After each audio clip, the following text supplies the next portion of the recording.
sabihin sa'yo, mayroong nangyari hindi mo alam.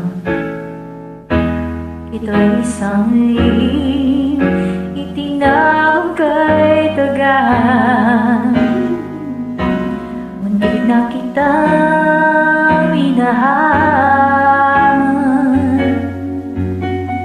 Di ko noon na kayang ipadama sa'yo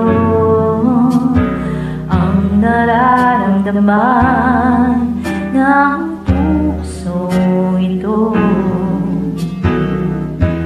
At hanggang ngayon ay naalala pa. Muntik na kitang minahal. Ngayon ay angin ko na, sana nga'y tayong dalawa. Bawat tanong ay iniwasan ko. Akala ang pag-ibig mo'y di totoo. Di ko alam kung anong nangyari. Damdamin ko